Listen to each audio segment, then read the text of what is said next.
कांग्रेस नेता राहुल गांधी के रायबरेली से चुनावी मैदान में उतरने के बाद सियासत गरमाई हुई है। इसी को लेकर कांग्रेस नेता प्रियंका गांधी वाड्रा ने रायबरेली में जनसभा को संबोधित करते हुए कहा कि छत्तीसगढ़ में हमने कहा था कि किसानों के कर्ज माफ होंगे तो माफ हुए। उन्होंने कहा कि कर्नाटक में हमने कहा था कि महिलाओं के खाते में 2000 डालेंगे, आज डल रहे हैं। महिलाओं का बस टिकट फ्री है। प्रियंका गांधी ने कहा कि जहां जहां हमारी सरकार है, हमने वादे पूरे किए हैं।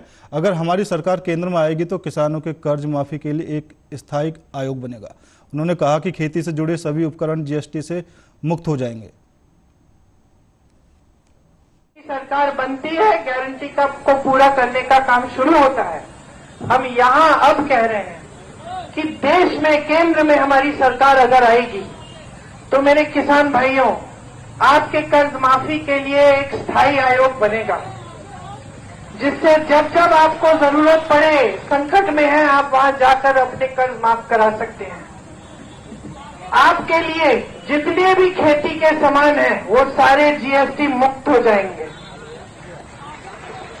श्रमिकों के लिए 400 से कम मजदूरी पूरे देश भर में नहीं हो पाएगी, कानून बनाएंगे। जो 30 लाख सरकारी पद मोदी जी ने खाली रखे हैं 10 सालों से, उनको भरा जाएगा।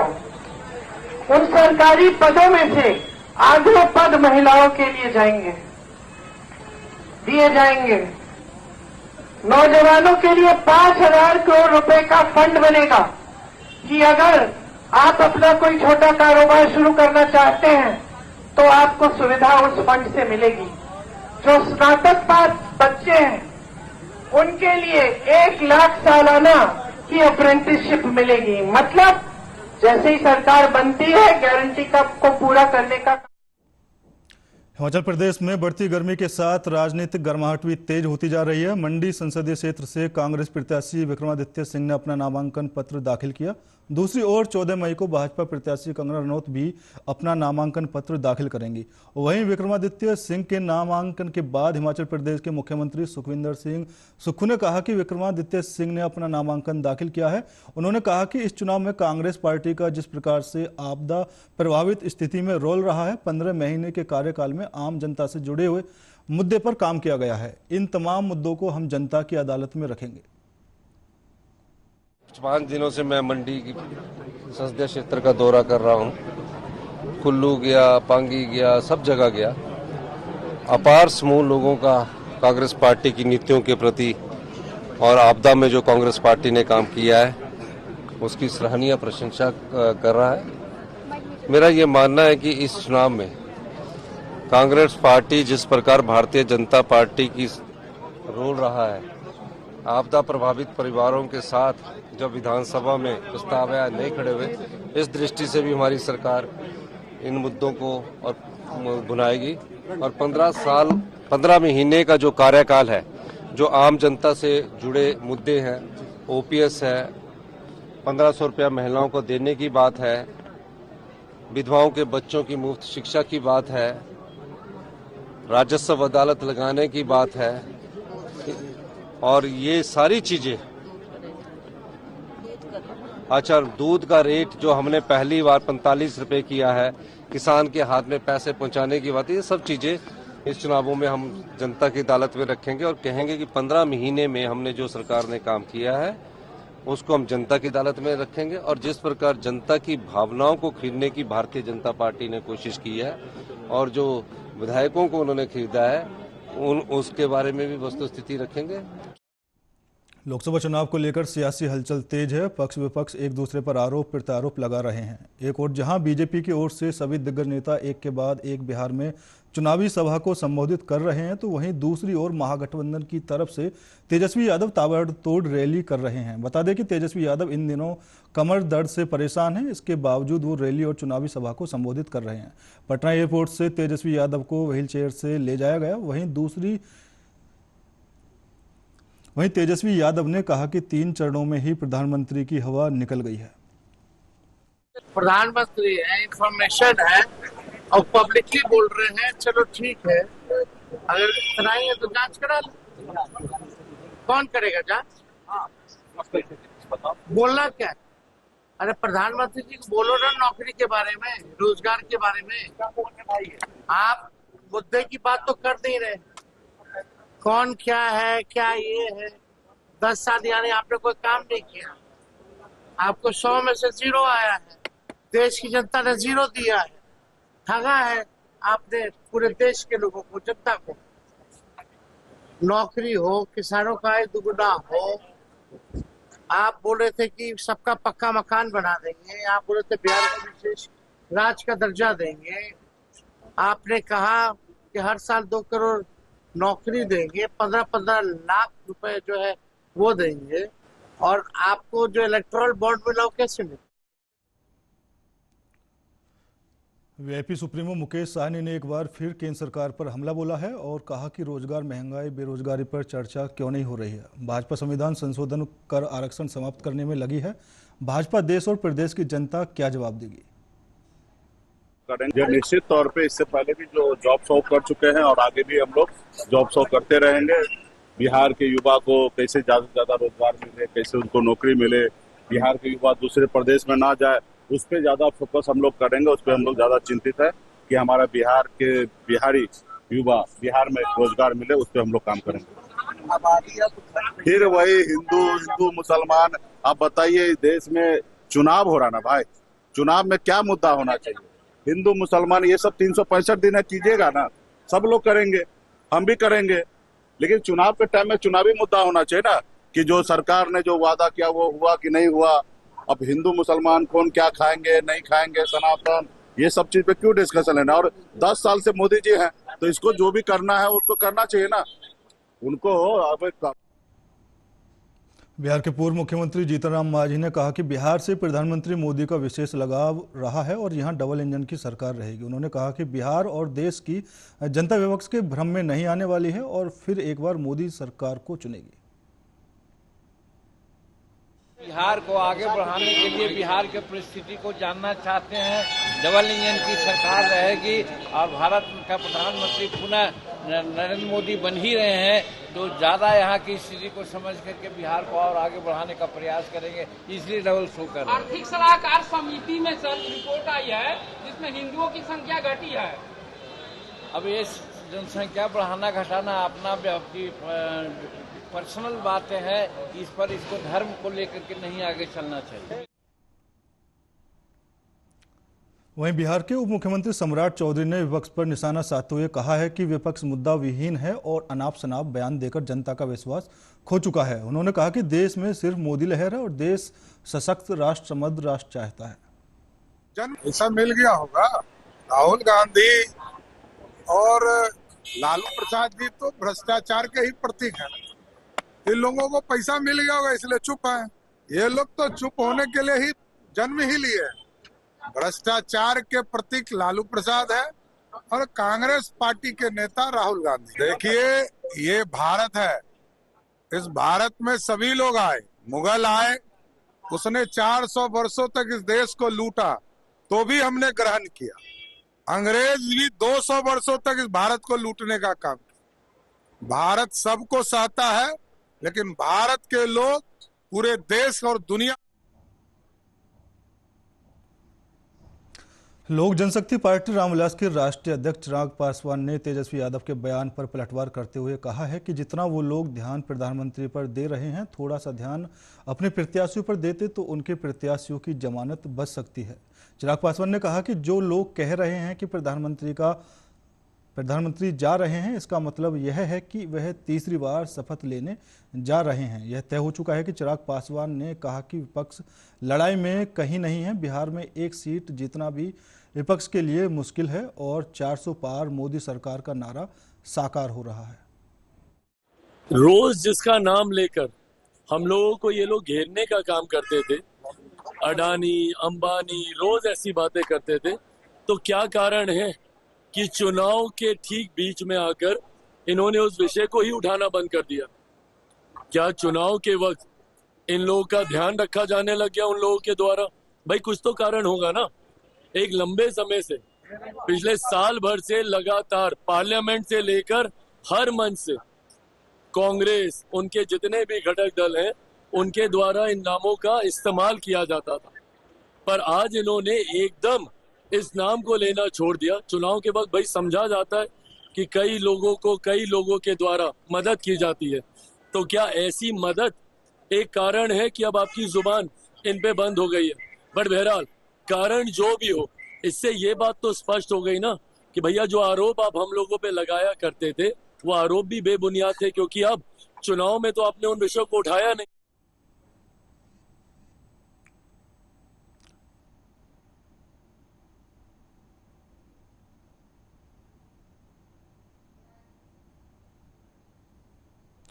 जदयू राज्यसभा सांसद संजय झा ने मुस्लिम आरक्षण की बात पर बोलते हुए कहा कि विपक्ष ने देश तोड़ने की अपनी मंशा जाहिर कर दी है। उन्होंने कहा कि एनडीए प्रचंड बहुमत के साथ केंद्र में फिर से सरकार बनाएगी। बात तो सही बोल रहे हैं भाई कि पहले बोलते थे, अब भी तो बोलना चाहिए उनको। लगातार ही बोलते रहे हैं नाम ले करके, बिल्कुल बोलना चाहिए। सडनली चुनाव के बीच में नाम लेना बंद कर दिए, यही बात बोल रहे थे। कहाँ सब जॉब शो पता नहीं है बिहार में कैसा जॉब शो दिखाए थे? लैंड फॉर जॉब वही करना है क्या? लैंड फॉर जॉब शो करना है? जॉब शो पता नहीं कैसा जॉब शो किए थे बिहार में।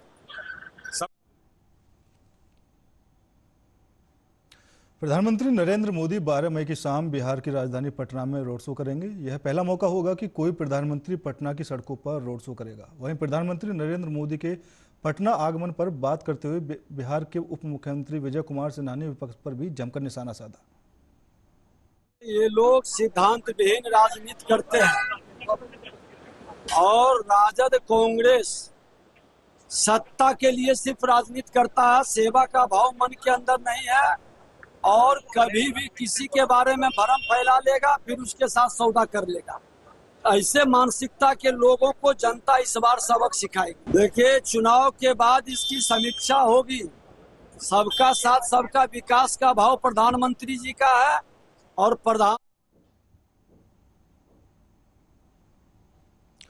मध्य प्रदेश के मुख्यमंत्री मोहन यादव झाबुआ जिले के थादला पहुंचे, जहां भाजपा नेताओं ने मुख्यमंत्री डॉक्टर मोहन यादव का जोरदार स्वागत किया। डॉक्टर मोहन यादव ने भाजपा की लोकसभा प्रत्याशी अनीता नागर सिंह चौहान के समर्थन में रोड शो किया, जिसमें सीएम यादव का जगह जगह स्वागत किया गया।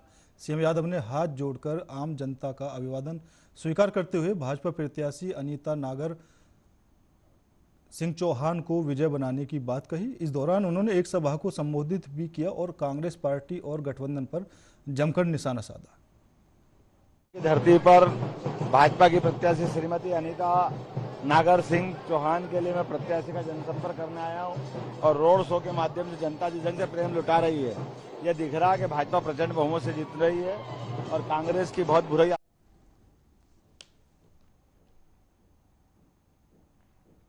बिहार के काराकाट लोकसभा क्षेत्र से बहुजन समाज पार्टी के उम्मीदवार धीरज कुमार सिंह 10 मई को अपना नामांकन करेंगे, जिसको लेकर उनके समर्थकों के द्वारा पूरे क्षेत्र में जनसंपर्क अभियान चलाया जा रहा है। स्थानीय बहुजन समाज पार्टी की जिला इकाई और संगठन के लोग भी नामांकन सभा को सफल बनाने के लिए जुटे हुए हैं।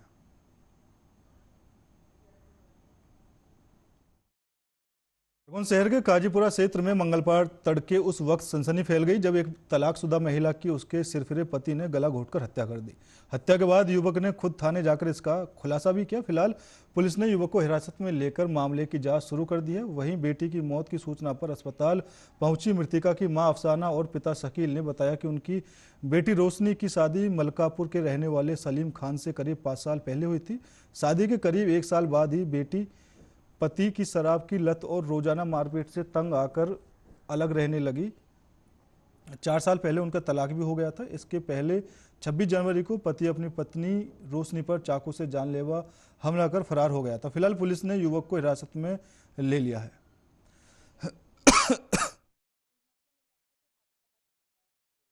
सलीम ने, उसके आदमी ने। क्या पता, तलाक तो हुई थी उसकी। कितने साल हो गए? 4 साल। कब की घटना है ये? 3 बजे की सुबह? नहीं, हाँ सुबह 3 बजे। हाँ, आपको पता सूचना? वो हमको एक व्यक्ति थाने पे आया और उसने सूचना दी कि मैंने अपनी पत्नी रोशनी का गला घोंटकर हत्या कर दी। उस व्यक्ति को हिरासत में लेकर एक पार्टी सूचना की तस्दीक हेतु रवाना हुई तो उसकी सूचना सही पाई गई। मृतिका उसकी पत्नी रोशनी को जिला अस्पताल ले जाया गया, जहाँ भी डॉक्टर साहब ने मृत घोषित कर दिया। कारण पति पत्नी का अलीगढ़ के थाना टप्पल क्षेत्र के गांव नूरपुर में तीर हत्याकांड का मामला सामने आया है। मिली जानकारी के अनुसार बुधवार सुबह गांव नूरपुर में एक अनजान युवक पहुंचा था। सुबह करीब 8 बजे आरोपी युवक गांव में दाखिल हुआ। इसी दौरान उसने खेत में काम कर रहे लालाराम को डंडे से पीटना शुरू कर दिया। सिर में चोट लगने से मौके पर ही लालाराम जमीन पर गिर गया। इसके बाद आरोपी ने अपने कपड़े उतारकर लालाराम के ऊपर फेंक दिए और उन्हीं की जेब से माचिस निकालकर आग लगा दी। इसी बीच कुछ महिलाओं ने उसे देख लिया और शोर मचा दिया। इस पर आरोपित बिना कपड़ों के ही उनकी ओर दौड़ पड़ा। वहां महिलाओं का शोर सुनने के बाद खेत में पानी लगा रहे गांव के युवक जफर ने जब आरोपी को ललकारा तो आरोपी ने उनके ऊपर डंडे से प्रहार कर दिया, जिसके बाद मौके पर ही उनकी मौत हो गई। इसके बाद गुस्साई भीड़ ने दो हत्या करने के भागने वाले आरोपी का पीछा किया तो आरोपी जमीन पर गिर गया। इसके बाद गुस्साई भीड़ ने आरोपी को पीटना शुरू कर दिया, जिससे उसकी मौत हो गई। वहीं ग्रामीणों का कहना है कि आरोपी जब गिरा तब उसकी मौत हो चुकी थी। देखिए, आज थाना टप्पल क्षेत्र में ग्राम नूरपुर यहाँ सुबह एक घटना हुई है। इस घटना में जब हमें पता चला, पुलिस को एक सूचना प्राप्त हुई कि एक व्यक्ति ने एक दूसरे विक्षिप्त व्यक्ति ने एक दूसरे व्यक्ति को मार दिया है। इस मौके पर तत्काल पुलिस आई। पुलिस जब यहाँ पे आके इन्वेस्टिगेशन किया, हम लोग भी यहाँ मौके पे पहुँचे, तो यहाँ देख के जो बात समझ में आई है, उससे एक अज्ञात विक्षिप्त व्यक्ति जो मानसिक रूप से विक्षिप्त है, उसने पहले एक व्यक्ति लालाराम जो कि लगभग 50 वर्ष के व्यक्ति हैं, उनको उन्होंने खेत पे मारा डंडे से। सिर की चोट से वो उनकी मृत्यु हो गई। वहाँ पे उसने अपने कपड़े खोले, बिल्कुल नग्न अवस्था में होकर के फिर उसने उन्हें जलाने की कोशिश की। फिर कुछ ग्रामीण लोगों ने उन्हें देखा, महिलाओं ने भी देखा, उस व्यक्ति ने उन महिलाओं को भी दौड़ा लिया। उसके बाद एक और व्यक्ति खेत पे काम कर रहा था, जफर 50 वर्ष, उसके भी सर पे डंडा मार दिया। उसे अस्पताल ले जाया गया, जहाँ उसकी मृत्यु हो गई है। ये 2 हत्याएं की उसने। इसमें पब्लिक भी है, पब्लिक से भी गुत्थागुत्थी हुई उस व्यक्ति की, और पब्लिक ने भी उस व्यक्ति को मार दिया है। उसकी मृत्यु। ये मेरा भाई सुबह सुबह जंगल फिरने जाता था, रोज कोई भी खेतन पे वहाँ जा कर के इसने जंगल वंगल फिर के बीड़ी पीने लग गया। मेरे पे बीड़ी पीता। अब एक व्यक्ति आया, ये पता नहीं, इसके हाथ में इतना मोटा डंडा था, वो डंडा इसने आते ही उसमें मार दिया। वो वहीं की वहीं उसने और 2 एक हाथ मारे होंगे, तो ये वहीं की वहीं ख़त्म हो गया। खींच करके दूसरे खेत में डाला इसने। फिर उसमें वहाँ से एक बोंगी थी, वहाँ से एक लकड़ी लेकर आया। ये लकड़ी और कपड़ा, अपने कपड़ा उतार करके और झट आग लगा दी इसने। मारने के बाद झट फिर भाग गया गांव में ही। ये खेत पर गए हुए थे, खेत से वापस लौटे तो किसी बंदे ने आकर अचानक उनके सर पे मारा मोटा डंडा। फिर बाद में एक बंदे को पीछे जला के आ गया था। कौन था वो बंदा? पता नहीं कौन था वो बंदा। किसी गांव का रहने वाला? नहीं, हमारे गांव का नहीं, बाहर का था वो बंदा। कभी किसी रिलेशन में? कभी नहीं, कोई रिलेशन आज तक देखा नहीं उसको। कोई दुश्मनी है? नहीं, कोई दुश्मनी नहीं थी उससे। क्या लगता है जिस तरीके से ये हत्याएं की है लगातार? पता नहीं, गांव में ऐसी लगा कि उसको पागल बताए थे। पागल तो था नहीं, तो पागल आदमी आग तो लगाता है, बिल्कुल नहीं लगा सकता आग। तो वो समझदार था, उसने जानबूझ के अपना क्या पीछे से क्या करके आया क्या नहीं पता नहीं। क्या नाम था चाचा का? चाचा का जफर खान। अच्छा, वो बचाने गए थे उन्हें? नहीं, वो तो जंगल पे अपना खेत पे पानी लग रहा था, वहीं तक खेत पे थे, तो वजह से वहाँ पे। लोकसभा चुनाव के बीच अवैध हथियारों के खिलाफ पुलिस ने एक बार फिर बड़ी कार्रवाई की है। पुलिस ने करीब 7,70,000 रुपये की कीमत के 42 अवैध देसी कट्टे और पिस्टल जब्त किए हैं। आरोपी मनोज उर्फ मीनू शर्मा खड़वा के मोखट थाने के पड़ाव का रहने वाला है, जो अवैध हथियार की खेप लेने पहुंचा था। आरोपी मनोज पर अलग अलग थानों में कुल 13 मुकदमे दर्ज हैं। वहीं पिस्टल और कट्टे बनाने वाला आरोपी राजा मौके से फरार हो गया। मामले का खुलासा करते हुए एसपी धर्मराज मीणा ने बताया कि गोगावा थाने के टेमरनी गांव में जाल बिछाकर यह कार्रवाई की गई। ये चौथी बड़ी कार्रवाई अवैध हथियारों के विरुद्ध की गई है। इसमें एक आरोपी जो कुल 42 हथियार, जिसमें 7 कंट्री मेड कट्टे और 35 कंट्री मेड पिस्टल हैं, उनको यहाँ के सिगनूर गांव से सिकलीगढ़ से खरीद रहा था। उस व्यक्ति को हमने गिरफ्तार किया और यदि देखा जाए तो इन हथियारों की कुल कीमत करीब 7,70,000 रुपये है। सर, लगातार ये बड़ी भारी मात्रा में अवैध हथियार बनाए जा रहे हैं इनके द्वारा, निश्चित रूप से ये यहाँ के कुछ समुदाय हैं, कुछ व्यक्ति हैं जो अवैध हथियारों का निर्माण करने के लिए कुख्यात है, लेकिन खरगोन पुलिस लगातार इन पे पैनी निगाह बना के रखी है कि जहाँ पे भी ये निर्माण करते हैं और जिन भी व्यक्तियों को ये सप्लाई करते हैं तो तत्काल हमारी टीम सक्रियता से इन व्यक्तियों को पकड़ने में कामयाब हुई है और आगे आने वाले समय में भी हमारी टीम लगातार इस प्रकार की बड़ी कार्रवाइयाँ करती रहेगी। विगत